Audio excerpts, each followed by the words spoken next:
కానీ మామూలుగా మగవాళ్ళకి తాగే అలవాటు ఉంటేనే సోపతులు ఎక్కువైతాయి, అంటే కంప్లీట్ నెట్వర్క్ ఎక్కువ ఉంటుంది అని అంటారు. మరి మీకు డ్రింక్ అలవాటు లేని ఇంతమంది ఎట్లా పరిచయం, ఇంతమంది ఎట్లా ఫ్రెండ్స్ అయ్యింది మరి మీకు? తాగుడు వల్ల నెట్వర్క్ ఎక్కువ ఉంటుంది. ఎందుకంటే తాగే వాళ్ళకి 20 మంది తోడవుతారు. తాగిపించేటప్పుడు 20 మాటలు వెళ్తాయి, 20 కథలు వెళ్తాయి ఆడ. అవునా కదా? ఆడ మొత్తం స్ప్రెడ్ అవుతుంది. ఒక్కనికి ఎవరైనా దుష్మన్ ఉంటే ఆ తాగిన మైకంలో వాళ్ళందరికీ కూడా వాడిని దుష్మన్లాగా పరిచయం చేస్తాడు. అక్కడ ఏవేవో వెళ్తాయి. నేనేంటంటే నేను అలాంటి వాళ్ళ సోపతి ఉండా, నేను తాగిన నెంబడి ఉండా, నేను తాగుడు ఎవరికి ₹1 ఖర్చు పెట్టా, నా ఏ ఫంక్షన్లో నేను తాగుడు పెట్టా. సరే, ఇప్పుడు యూత్కి ఒక మెసేజ్ ఏమి ఇద్దాం అనుకుంటున్నారు మరి? యూత్కి ఒకటే ఏంటంటే, దయచేసి అమ్మాయి జోలికి వెళ్ళకండి, చాలా హానికరం. వెళ్ళే ముందు 1000 సార్లు ఆలోచించండి. 1.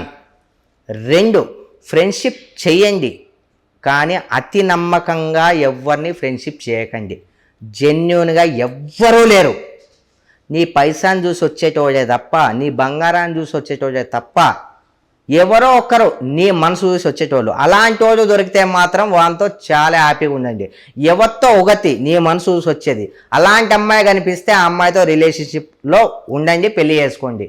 మీ అందరికీ నేను ఒకటే చెప్తున్నా, ఎవరిని గుడ్డిగా నమ్మకండి. ఒకవేళ గొడవ పడితే మాత్రం కాంప్రమైజ్ అని పిలిస్తే మాత్రం నెట్వర్క్ లేకుండా సింగిల్గా మీరు వెళ్ళకండి, గొడవ అస్సలు పడకండి. అంటే ఇప్పుడు నేను మిమ్మల్ని ఎప్పుడు చూసినా కూడా బాడీ గార్డ్స్ ఉన్నారని అంటారు, కానీ ఎప్పుడు మీరు సింగిల్గానే వస్తారు, చాలా డేర్ అండ్ డాషింగ్గా మాట్లాడతారు. భయం ఏం లేదా? అంటే ఇప్పుడు ఏమైనా తప్పుడు వ్యాఖ్యలు చేస్తే ఇప్పుడు ఎట్లున్నదంటే బయట జనాలు దొరికించుకొని కొడుతున్నారు, ఎగ్జాంపుల్ చెప్తున్నా. అట్లా మీకేం భయం ఏం అనిపించదా? మొత్తం ఓపెన్గా మాట్లాడుతూ ఉంటారు, ఆ మధ్యలో కోపంతో బూతులు కూడా మాట్లాడుతూ ఉంటారు. ఎందుకు మీకేం అనిపించదా? భయం ఎందుకమ్మా? నేను ఉన్నది ఉన్నట్టుగా ముక్కుసూటిగా చెప్తున్నా. దొంగ పని చేయట్లేదు, పలానా పేరు నువ్వు అని చెప్పి నేను మెన్షన్ చేసి నేను వాడిని అనట్లేదు, అలా అనట్లేదు. నేను సమాజం గురించి మాట్లాడుతున్నా. మీరు దానికి ఎందుకు రియాక్ట్ అవుతారు? వాళ్ళు ఆ సమాజంలో మీ పేరైతే నేను మెన్షన్ చేస్తలేను కదా, ఆ పలానా నువ్వు, పలానా వీడు అని చెప్పి నేను మెన్షన్ చేస్తలే కదా. మంచిని చెయ్యండి, మంచిని పాలు పంచుకోండి, మంచిగా ఉండండి అని మాత్రమే చెప్తున్నా. ఎందుకు కొడతారు?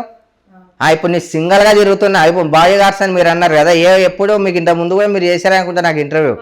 అప్పుడు కూడా నేను సింగిల్గానే వచ్చా, ఇప్పుడు కూడా నా కార్ నేనే డ్రైవ్ చేసుకుంటే సింగిల్గానే వచ్చా.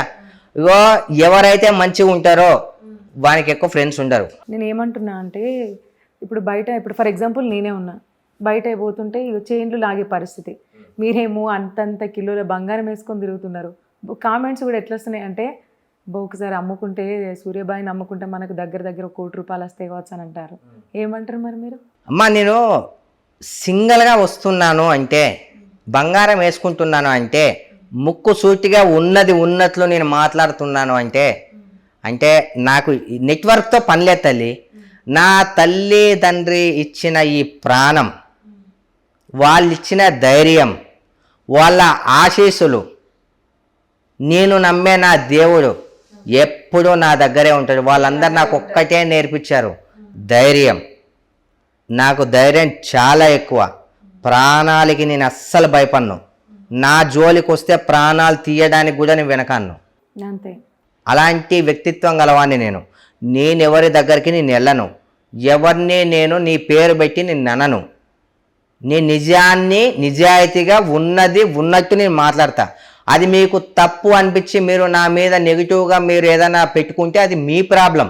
నేనైతే భయపడే వ్యక్తిని కాదు. ఏదైనా సరే డేర్ అండ్ డాషింగ్గానే వెళ్తా. ఎప్పుడు ఎవరికి నేను భయపడను, ఎప్పుడు ఎవరి దగ్గర నేను తలదించను. నా ఊపిరి ఉన్నంత వరకు నా తల్లిదండ్రి, నా గురువులు నాకు నేర్పించింది ఇదే పద్ధతి.